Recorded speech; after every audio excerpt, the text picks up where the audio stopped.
We're going to continue along the line of families tonight a little bit. And one of my reasons for looking at the subjects I'm going to be looking at last night and tonight is because it's not just, it's because every single Christian must understand that the attack upon the Christian home is enormous. And we have got to be alert. And we've got to understand that the things I'm talking about are not a game. They are dismantling our homes, they're dismantling our Christian communities, and we cannot treat these things lightly. Otherwise, what church are we building, and how will we defend ourselves against what is coming? And so tonight, I want to talk on the subject of defending or protecting our children. And some of the things I say, you may think are fundamental. Whether you're a parent, you're a teenager, you're a grandparent, I want you to hear me, because there is an onslaught against the children that we are losing the next generation. I don't think you understood me. I am both a pastor and a headmaster. And I see what happens both in our youth group and our children's church and in our school. I see what happens with parents who are in the church, parents who are not in the church. And quite frankly, we are going to, majority of the young children growing up in the church will not make it in Christianity if we do not hear what I'm saying. In other words, just because your children are in your home and they come with you to church, do not think they are going to serve God. Don't think that your grandchildren will automatically serve the Lord. The forces that come against our families are greater than at any other time in the history of man. And we have got to not only be awake, we have got to be preventive in what we are doing. And we're going to look at some of those things. I'm going to ask a few questions. We're just going to look at a few basics. All right. So let's start in a very obvious scripture, which is Proverbs chapter 22 and verse 6. And it says here, train up a child in the way he would go, and when he is old, he will not depart from it. Now, the Hebrew, you may have heard me mention this in other broadcasts, but the Hebrew for train up a child means develop the child's palate. So what the Hebrew mothers would do is they would mix up his breakfast cereal or his lunch, whatever it was they wanted him to eat, and they would open his little mouth and they would paste it on his tongue. That's what you're going to eat, until he developed a taste for it. Okay, cabbage. All right. So the idea was the mother would direct the palate of the child, so the child grew up, he would acquire taste for the correct food. That's what it means. And so the picture is behind a mother developing the palate, but what it does mean is this: develop the moral palate of your child. And when he is old, he will not depart from it. The children are a blank board. Their hearts are clean, their minds are clean. Who writes on it? In other words, who is going to develop the moral appetite of our children? If you can, as parents, our responsibility is to make sure that we keep the wrong food out, moral food, and we put the right food in, until the child's old enough to own his own convictions. Once his spiritual palate has been developed, he will stand alone. He will serve the Lord. But if we let other people play with that, we're going to have a drama. Okay, that's what it means. So now, the other thing we've got to realize, come back, which is another very simple scripture, which is Psalm chapter 1. Okay? And these are fundamentals to our Christian faith, and fundamentals that the devil understands, and fundamentals that we as parents miss. Blessed is the man who does not walk in the counsel of the ungodly, stands in the path of sinners, or sits in the seat of the scornful. His delight is in the law of the Lord, and in his law he meditates day and night. Now because of that, he should become like a tree planted by rivers of water that brings forth his fruit in its season. Because of what? Because he meditates on the things of God day and night.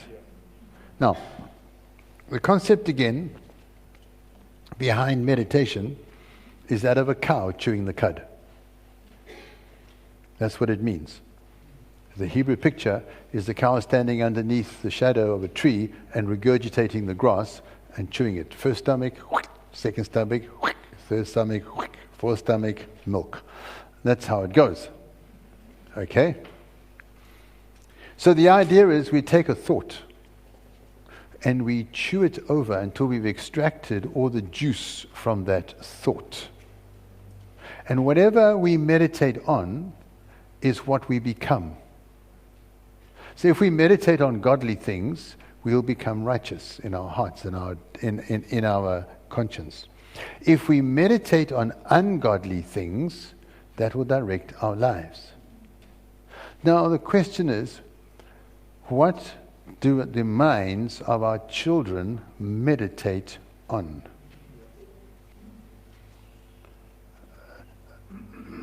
Okay, we should ask you the question, what do you meditate on? Because we talk to ourselves, don't we? Do you ever talk to yourself all day long? Okay, so whatever you talk to yourself about, and often it's self-centered, or we're muttering because we're angry with, the girl at the till that didn't serve me in time, and we're talking to ourselves. We're actually magnifying an attitude. That's all we're doing.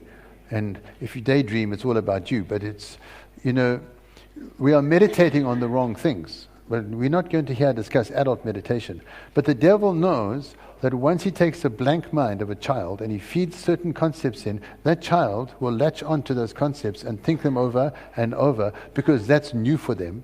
That's new territory. And that becomes the default setting in their thoughts.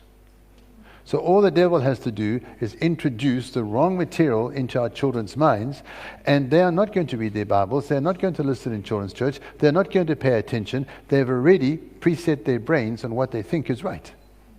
So meditation is a fundamental part of how we human beings think, and it's a tool that the devil uses to destroy minds, especially young minds. And parents must be aware of that technique. Okay, you understand that? So we've got someone playing with the moral palate of our child, and now we've got this problem of meditation. We're going to come back and we're going to touch on it, but I want you to understand the technique behind it before we go and look at things, okay? Now Deuteronomy chapter 6 is another very simple scripture, and yet very profound in what it says. In verse 7, speaking to the Jewish parents, okay, it says in verse 7, you shall teach these things diligently to your children. You shall talk of them when you sit in your house, and when you walk by the way, when you lie down, and when you rise up. Now, that means that you will take your child by your side, and your child will learn from your everyday living on what is righteous. It doesn't mean you are Bible thumping to your child. John 3:16, John 3:16, John 3:16, John 3:16. Have you learned it? No. It's not saying that. It's saying that the child will be with you when you walk, when you sit down, when you go by the way, and when you lie down and rise up. In other words, my lifestyle must impart righteousness to my children. So there's a relationship there. There's a contact between the child and the parent there. That means that the parent is the prime educator of the child. Who is the greatest educator of your children? You are. Who does God hold responsible for the education of your children? You. Who does the child look to be educated? You. How does a child learn the values of life? From mom and dad. We are the prime educator of our children in God's plan. Okay. So now, we now come to some interesting points. Mr. Ben, let's find your favorite pen here. Now they're watching your spelling tonight. That's in case you make a mistake.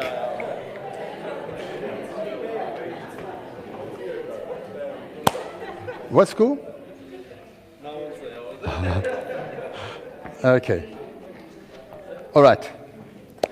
So now, we must ask ourselves some very simple questions.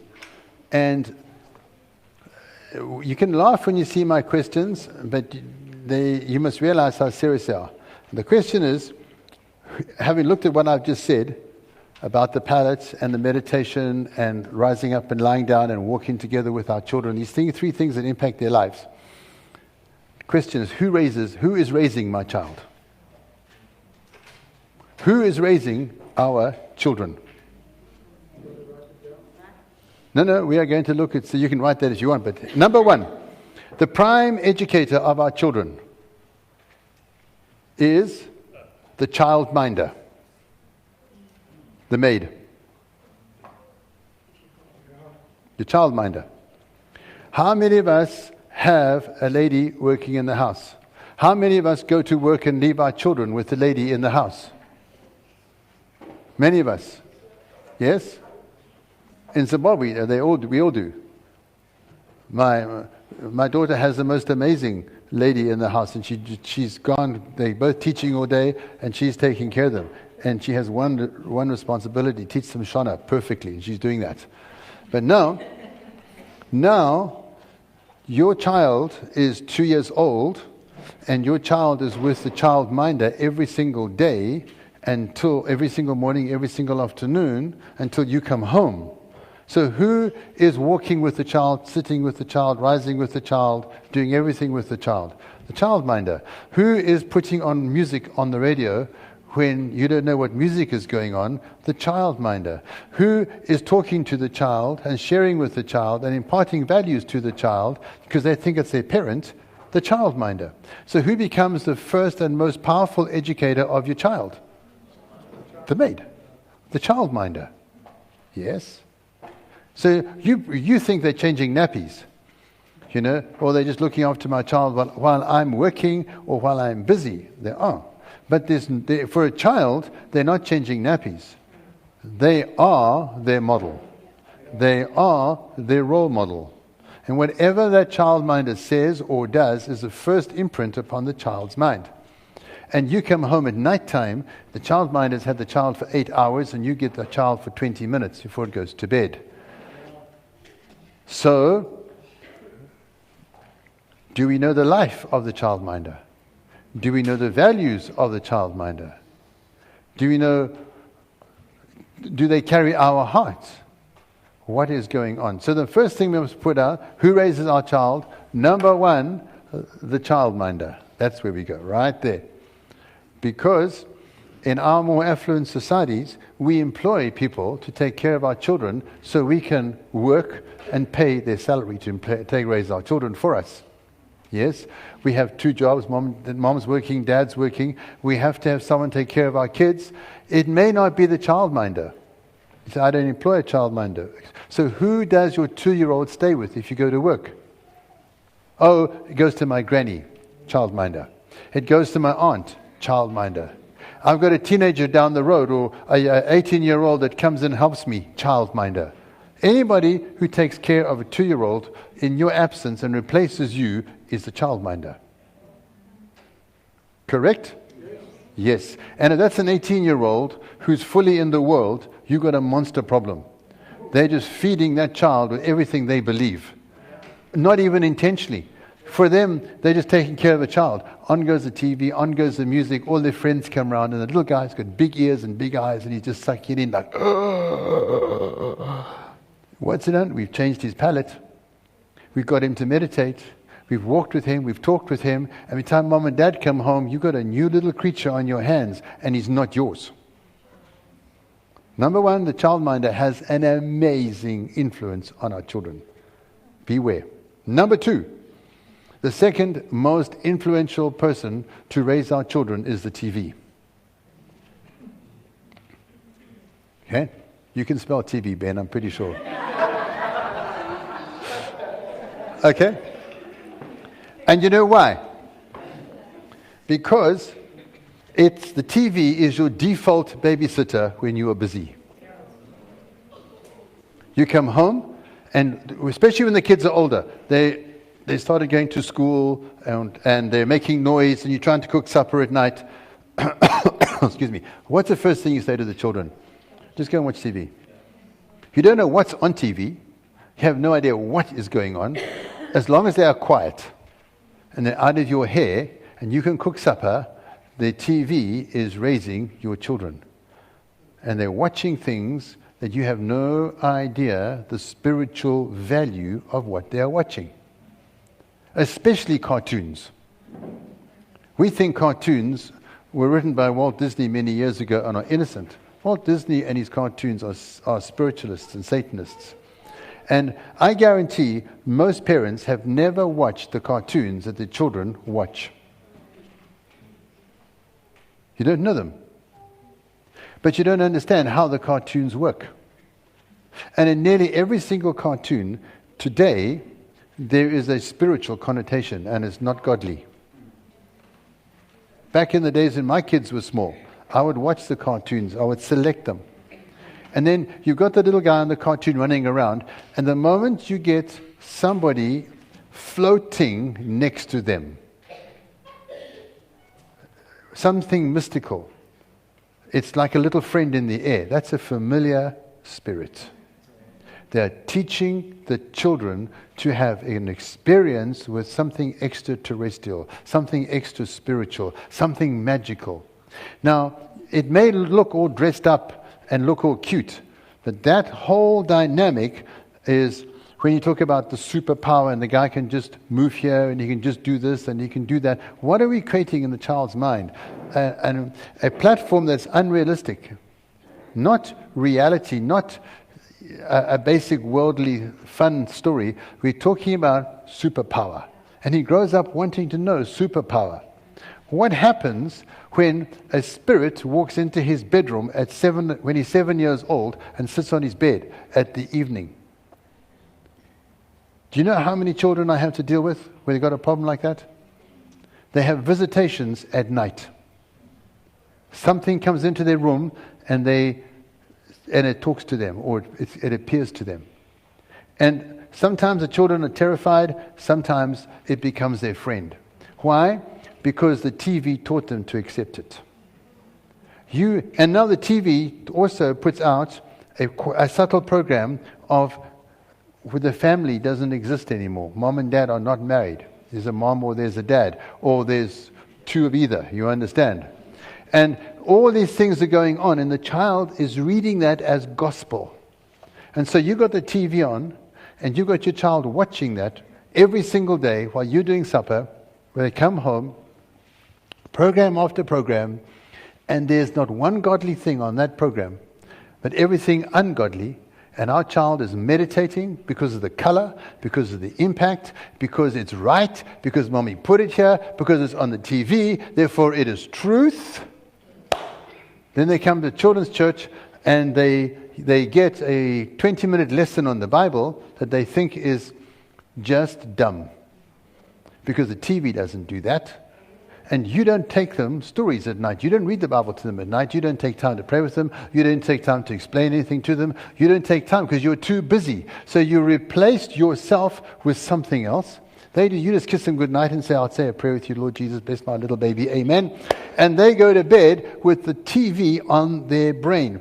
By the time they are 5 or 6 or 7, they're wired to get unsaved completely. Do you understand? They're wired for the world. You have just sent your child to hell. And I'm putting it that bluntly. We haven't even started. You just got 2 up there. But our modern society is so entrapped with color, with screens, with electronic devices, we have lost control. We're so busy raising money and so busy running our homes, and we have lost touch with our children. Whether we are parents or grandparents, whether we are big brothers or big sisters and we're taking care, I want you to understand that the generation underneath our feet is disappearing fast. Number 3, third most influential person in your child's life is the school teacher. Okay? Do you know that that little guy goes to school with big eyes and the teacher is the authority in his life? Whatever the teacher says is gospel. Whatever. He'll even come back and tell you, my teacher said, and you can't challenge my teacher because my teacher is right. Yes? Now, how many teachers just stick to maths and English and science and geography? They don't. The teacher quietly talks about their life to the children. And in many schools today, the schools have a subtle program of influencing the students to what they think they should know, especially overseas, and they're not even obliged to tell the parents what they do. They're not obliged. So they can introduce for half an hour every day a whole thing on genders. And your little guy comes home and he's all confused because we have gender equality introduced and you knew nothing about it. The influence of teachers morally upon your student, upon your child, is enormous. So now we've got a corrupt childminder, we've got a corrupt TV, we've got a corrupt teacher, all of which have had your child all day long, and you see him for 20 minutes at night time and you think you are raising your child. No, you are not. You're actually paying for them to be misled. Teachers can do a good job and they can do a very bad job. In our schools today, Christianity doesn't exist. It does not exist. Don't think you go to a Christian school because they call the name Christian. Okay?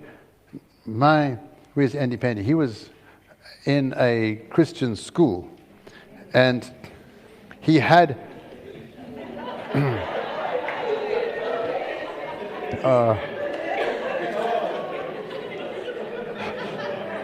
I just gave my son a trouble. I'm sorry. Now, and look to the front. Now, they had a reader in the school, and in the reader, it's a story about a little boy, and he comes from the rural areas, and he comes to town, and he gets picked up, and the guy tries to rape him. This is the school reader. So I see it, I'm told about it, so I go to the English teacher before they get to that chapter and I say, excuse me, I don't think for a 14-year-old this is appropriate. I'm asking you not to take your class down this road. Okay? So what does the English teacher do? He takes the class down the road. And when they come to the chapter and the class laughs, he says, don't laugh, it's not funny. That was his counsel to them. I then go and see the headmaster and say, I want to help you. I don't think it's appropriate, and your teacher is a bit dull of hearing because I'm not having your teacher influence my children with this rubbish. The headmaster refers it to the board. The board then referred to the heads of department. The heads of department then meet me, 2 English teachers and the headmaster, to tell me to renew my mind. You must know there was blood on the walls. No one tells me to renew my mind in a school. No one. Okay? I mean, it was very serious. And that was one of the final deciding factors when I knew that I had to help my children that came out of that school. Crap! Apart from certain other things that we start our own. And I'm going to raise my children with a godly foundation. Christian schools don't exist. They're Christian in name only. So what do the teachers teach your children? Junior school and high school. You must know the teachers. You must know their characters. You must be if they say the wrong things, you must be in their face. Or you find another means of educating your children. The idea that the teacher has the right to impart to your child any value that they choose is not true. You are the prime educator of your children. But we have grown up to be intimidated by the authorities. And we believe that the headmaster and the teachers are the final say and that we cannot challenge anything. Don't you ever do that. Right, so number 4. The next educator of our children are their friends, the peers that they play with as they grow older, right across the road, across the fence, the little guys next door or 2 houses down, or their friends from school that they go and visit before they come home. What do those families believe? What do your child learn? What does your child learn in their home? You say, well, in my house, we only watch certain movies. Okay, so what is he going to do? He's going to go across to his friend's house and watch whatever he likes. Do you know those parents? Do you know those children? Do you know their values? Because if you don't, what is your child doing going there? The reason that we don't know is because we don't care. Our children have friends and relationships that we know nothing about. And the reason we know nothing about is because we never ask. We never talk. We never listen to what our children are saying. We think that because they come home and I feed them and I put them to bed and I give them clothes and I pay their school fees, I've been a good parent. That's not parenting. Parenting is knowing the state of your child and connecting with your child in their heart so you know everything that is going on. But we have lost the art of communication. Do I make sense? I say, well, we don't have much time. That's not an excuse. I am sorry. If we choose to have children, we choose to have time for our children. We have got to accept that responsibility before God to raise our children properly. Okay. The 5th, and as we get older, more dangerous one is the internet. All right? I've separated TV out from internet because now on the internet we're giving our children cell phones. And on the cell phone is Google, and on the cell phone is Facebook, and on the cell phone is all the other little stories. Now they are onto that behind your back, and because it's the internet and they're smarter than you, they can contact whatever they like and delete it, and you have no idea where they've gone and who they're talking to. But they're drawing their values from YouTube. They're drawing their values from Facebook. They are drawing their values from another dimension, and you haven't got a clue what they are doing. Not a clue. Most of the older generation don't even know how to operate the phones they give their kids. These little guys are smart, and they are quicker than you, and they can hide their links much faster than you can find them. Oh yes, they know how to do it. And I mean, I had a situation just the other day. I had a parent coming to the school, and I knew what they were up to, their child. There's a whole group of singers and led by a particular rock artist, or what they call Juice WRLD. Now, Juice WRLD are the new crew of guys that encourage young people to worship Satan. And I knew that their son was listening to it. So I said to the parent, do you realize that your son has got music in his head day and night that is not cool? And she denied it.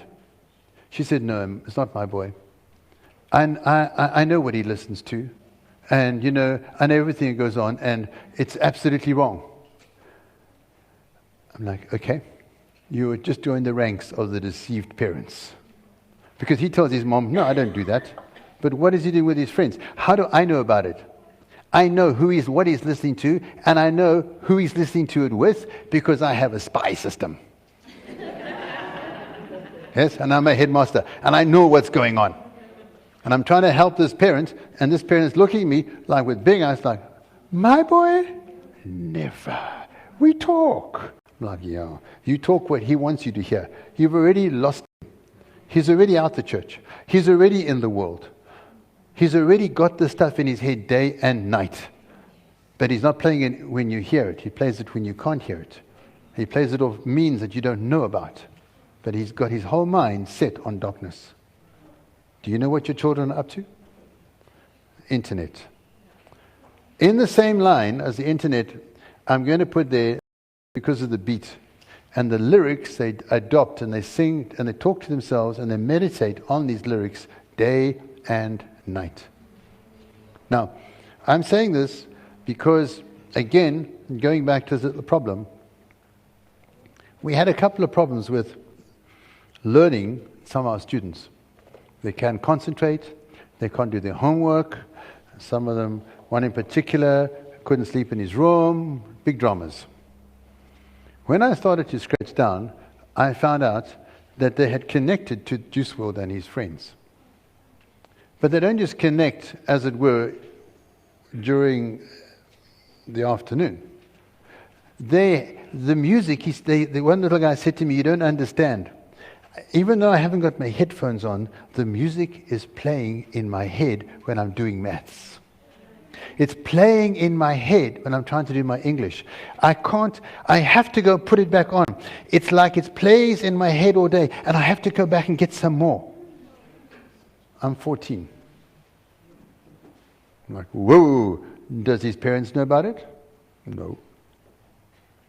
Do they understand the severity? No.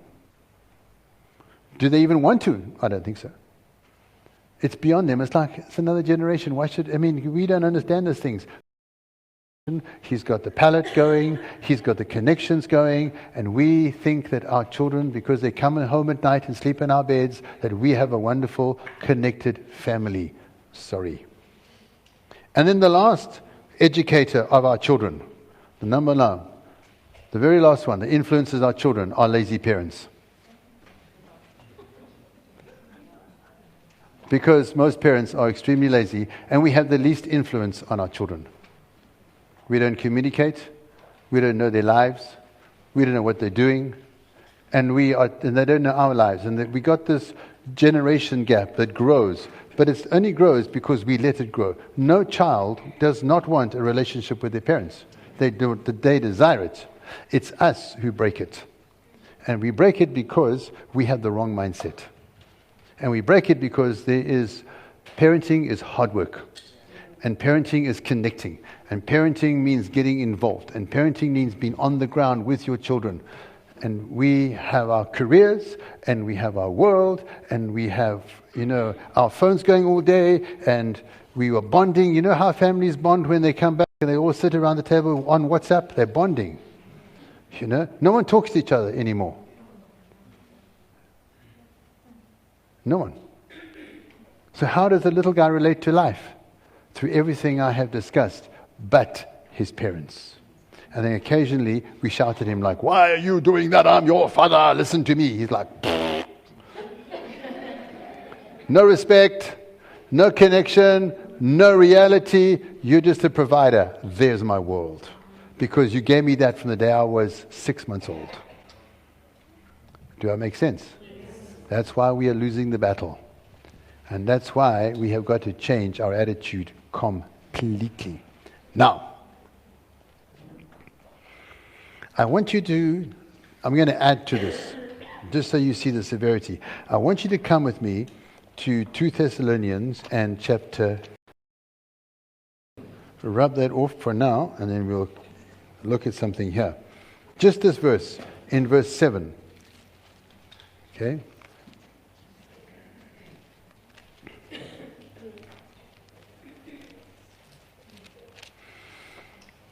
It says this, speaking of the end times, it says, "For the mystery of lawlessness," or your Bible may say iniquity. Have you got iniquity in there? It's the same word, okay? "The mystery of lawlessness or iniquity is already at work. Only he who now restrains will do so until he is taken out of the way." The word mystery means something, a hidden plan, a plan that is hidden but has something to bring to pass.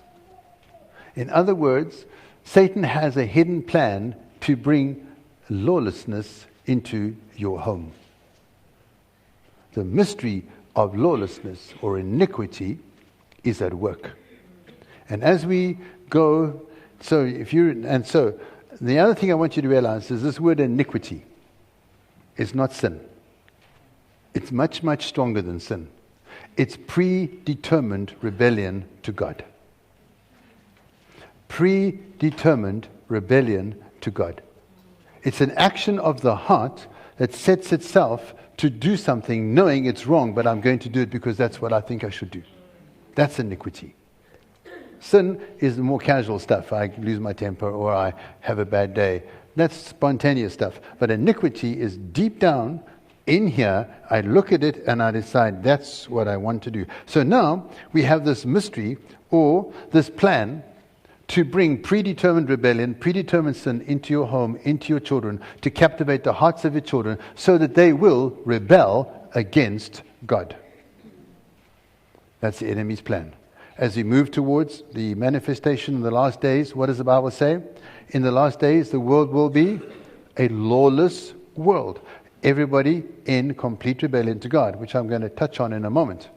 So now, yesterday, I spoke about Genesis chapter 3 and verse 5. Remember, in the Garden of Eden, and how the enemy said you can live lives independent of God's authority, and you can make your own moral choices. That's the root of iniquity. Then we looked at Psalm 2, how men want to break the chains of God from them, the moral chains, so we can live independent of God's moral chains. That's the root of iniquity. Now, I want you to come with me to Psalm 14. Who can quote it? You can't quote Psalm 14? The fool has said in his heart, there is no God. Yeah? And what it says is this: they are corrupt, they have done abominable works, there is none who does good. What does that verse mean? It means that when we remove God from the equation, nobody does good. The fool has said in his heart, there is no God. Immediately, they are corrupt. They do abominable works. It's impossible for them to do good. Would you think that's a fair translation? Yes? Okay. So what I want to do is, I want to give you a rough, and it's rough because I wrote it out of my brain. I didn't look it up and get the dates right. I want to give you a rough timeline of what has been happening and what we're going to face. And I want you to see the severity of it. And then you'll see why Psalm 14 is so important and how it affects our lives. So, number one, okay, I want you to write up there. And before we go there, I want to point this out to you. Go back to Psalm 14, and this is how it works. Just come across here, Ben. When we believe in God, we have a moral responsibility to the God we believe in. We know we're accountable, correct? So as long as somewhere in a man's mind God is there, he knows that one day I'm accountable to God. So there's a little barrier, there's a little breaking in the system, there's a little like, woo, be careful. Okay? But what happens if I remove God? I'm free, correct? I'm free to do what I want to do because I have removed God out of the equation. It's wonderful, isn't it? So that's what we did. We removed God out of the equation. I'm going to show you when and how. But once you remove God out of the equation, I might have certain values that I consider like you mustn't steal or you mustn't lie. But I remove God out of the equation. So now I'm dealing with you and you lie to me or you steal from me. I turn around and say, that was wrong. And you say, by whose standard? Well, by, oh no, God's not there. So who said it was wrong? I said it was wrong. But who am I? And so we open the door for chaos. And we open a door for a line of corruption to sweep into humanity from which there is no end. Because no one can say anyone was wrong. Because in order to say someone was wrong, we've got to have a reference point, a moral reference point. And we turn around and say, but God said, but God is not there. And if I take God out the equation, I open up a bottomless pit, and there is no end to moral decay. That is called lawlessness. And that is the world we're about to enter. We've entered it already. And when Antichrist comes and the Great Tribulation comes, you better understand it's going to be the most frightening and fearful experience men have ever had, because God will give them over, it says in Romans and Thessalonians, to do all the things in their corrupt minds, whatever they want to do. He will remove His presence and men will have no moral boundaries at all. And we're on the verge of that. Now, 1860. What happened in 1860? You school teachers? 1860. Your education doesn't go back as far as that. All right. 1860 was the introduction of evolution. It was introduced as a science in 1860. When they introduced it, they said, "We are now going to bury Moses." That was their words. In other words, evolution is not a science, it is the doctrine of atheists. Now, 1860, it became introduced to the world as a science. God is not there. That was the devil's very clever plan, to remove God. He started back then with his new program. In the 1900s, early 1900s, was the first time that we seriously saw the introduction of public schools. Until then, parents were educating their children in churches, in small groups, or themselves.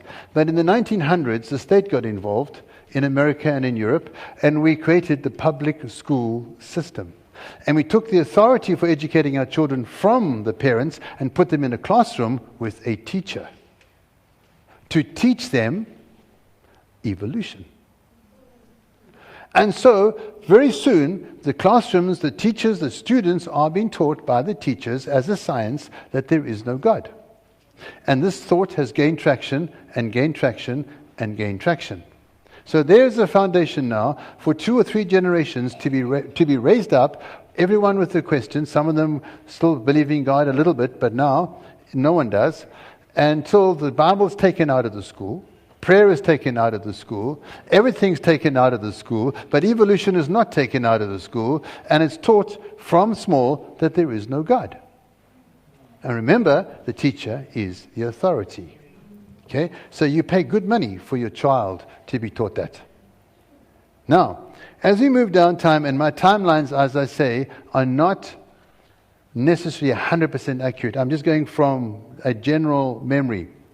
We have First World War, and we have Second World War. And we have the Western society fed up with war. And then we start the Vietnam War and the Korean War. And around about the 70s, we had the hippie movement.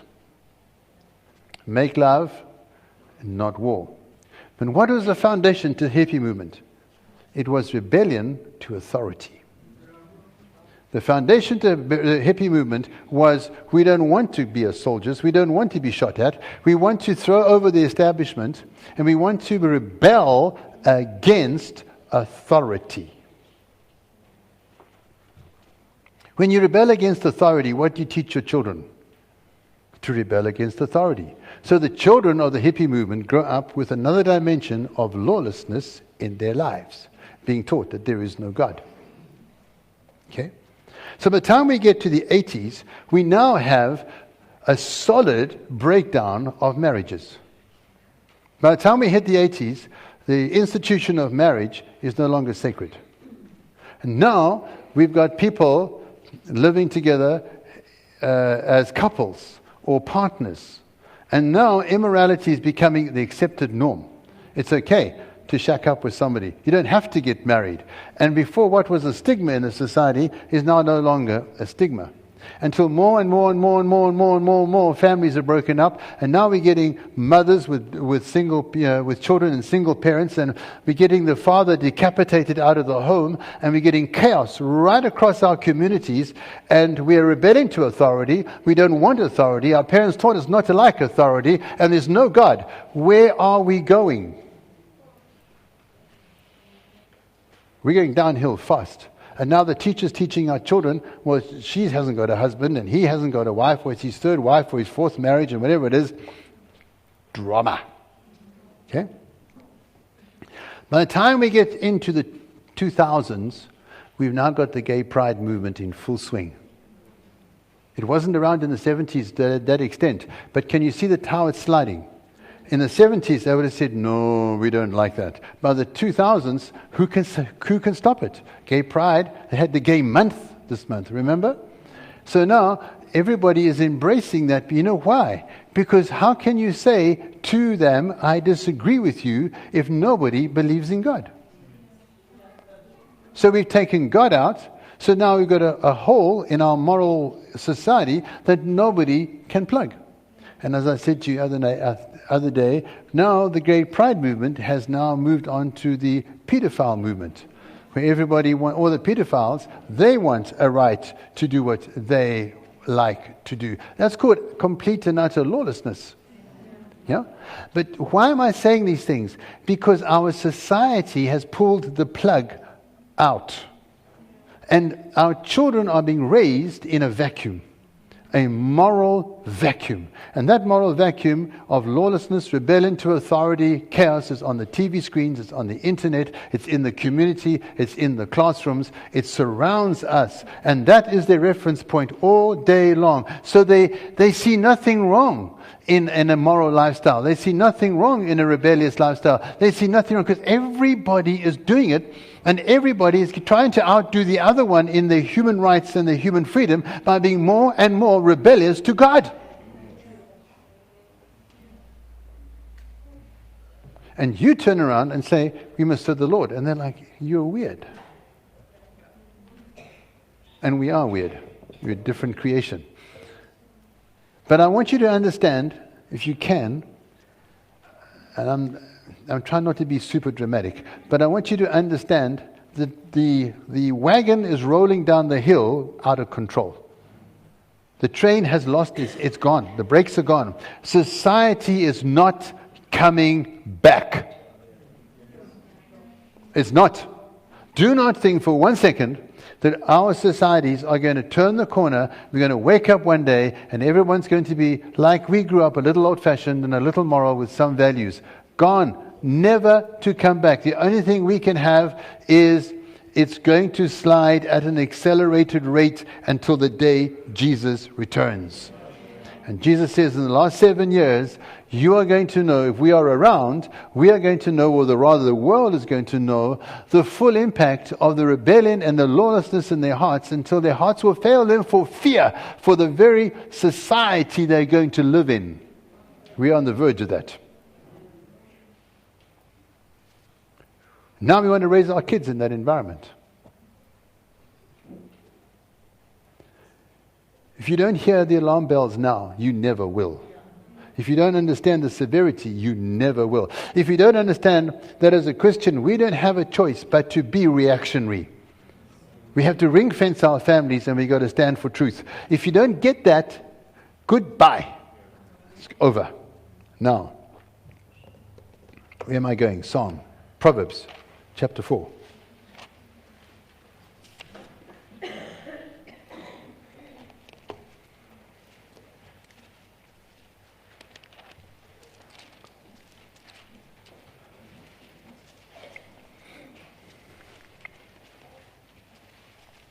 From verse 1. Hear, my children, the instruction of a father, and give attention to know understanding. For I give you good doctrine, and do not forsake my law. When I was my father's son, interesting, and tender and the only one in the sight of my mother, he also taught me, and he said to me, let your heart retain my words, and keep my commandments and live, and get wisdom, and get understanding. Do not forget nor turn away from the words of my mouth. Do not forsake her, and she will preserve you. Love her, and she will keep you, meaning wisdom. Okay, wisdom is the principal thing. Therefore get wisdom. All you're getting, get understanding. And off he goes. Where did it come from? His father. Where did his father get it from? His father. The only way we are going to save our children is we go back to where we started. We are the prime educators. We've got to influence their moral palate. We've got to guard their meditations. And we've got to let them learn and live our lives together. And we've got to ring fence our lives so that we keep the world out. We can explain the world to them. We can show them the world. But it must be from a platform of righteousness. Now we're getting to a very, very dangerous time. And if Christian parents are not prepared to start to take their children and inculcate into them their values of Christ, we are going to lose them. And in most families, we lose them. Now, I run a school, as you know, and I call my school, a Christian school. Because when the parents come for an interview, I tell them that in this school, the gospel is preached. And my goal is to get your child saved. Now, you may come through the door and you may talk to me about our curriculum, our education program, anything you like. The day you challenge my spiritual authority and my belief system in this school, that day you leave. That is a non-negotiable. In this school, we will present Christ. That's why we are here. Do you agree? And they go, yes, sir. And then a year later, they come and say to me, you know what? We need to move our child because it's too Christian. I told you. And they take the little guy out when he's just becoming a teenager at 14, 15, put him in another school, and I watch them disappear forever. You know why? They went home and told mom and dad, you can't live like that because in my school I learned something different. And the parents have a bad day. Now, I really believed that when I had a Christian school with a Christian curriculum and Christian values, that I would have a queue of Christian families all down the road wanting to put their school, their nice Christian kids in my Christian school, because we are the last bastion of defense. You know, I can't find them. Christian families are spending a fortune putting their kids in the most expensive private schools to go to hell. To learn about fairies. Do you know what a fairy is? Do you know what a fairy is? You don't know what a fairy is. Did you read your children fairy tales? Do you know what a fairy is? It's a white man's tokolosh. You know what a tokolosh is? It's a familiar spirit. You're teaching children witchcraft. A fairy is a familiar spirit. Fairy tales is about how we all had familiar spirits back in English history, and we're teaching our children how we related to our familiar spirits that we call fairies. It's witchcraft. Spending a fortune teaching our children these things. You're shocked. You look at me like, what? It's our heritage. That's why I talked about the foundations yesterday. We drop those things. Fairy tales are not part of my home. They're part of my list of false cults that I teach children. You want to see that? That's called a familiar spirit. That's how it works. But our children are raised on fairy tales. They're raised on Harry Potter. Harry Potter is a step-by-step introduction to witchcraft completely. Yes? How many parents think that Harry Potter is safe? Christian parents. Just don't see the difference. Do you understand what I'm talking about? It surrounds us. And the moment we start to teach our children what is right, people are going to put up a resistance.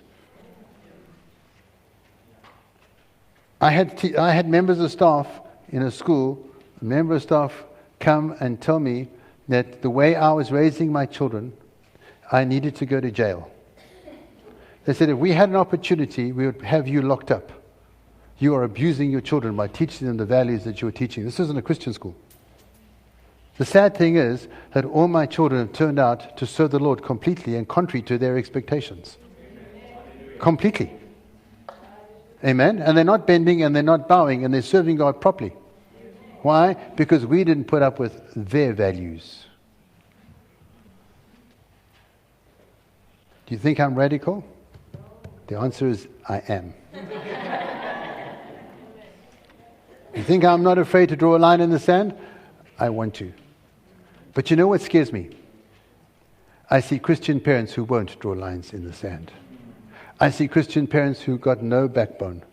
I see Christian parents who are handing the kids over, who are paying vast sums of money because the child can go and play sport in some fancy school and he play first team, whatever he has to do, and he comes back morally bankrupt. I don't care about you playing first team sport. I care about his soul.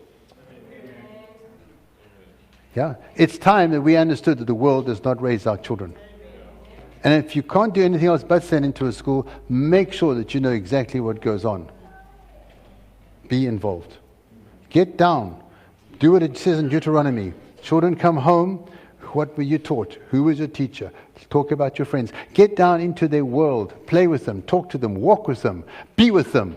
Be their best friend. They must come back and tell you and openly share their lives with you, because that's how it should be. And now they'll see the gospel alive and they'll follow in our footsteps, because what they see is real, it's living, it's tangible. They need a living faith in front of them. They don't need a busy mom and dad. Well, I've got to go to the gym. I'll see you later. I've got to go to my sports practice or my tennis or my hockey. Do you really? What happens if you didn't go? What happens if you spend half an hour longer with your children? What would happen if you prayed with them at night and read them and spoke to them and listened to their stories and went in the garden and did things with them? What happens if you actually became a parent? You would have your children serving the Lord next to you, because it's real. And we become the prime educators of our children. We are fighting for the lives of our children. I'm talking to you tonight about time to defend our children against what's out there. I trust you understand my heart. But for me and for my household, we will serve the Lord. And any other household I can get my hands on.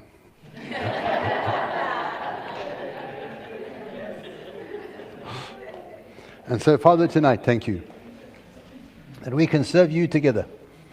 And somewhere, Lord, may I blow a trumpet that the Christian community wakes up.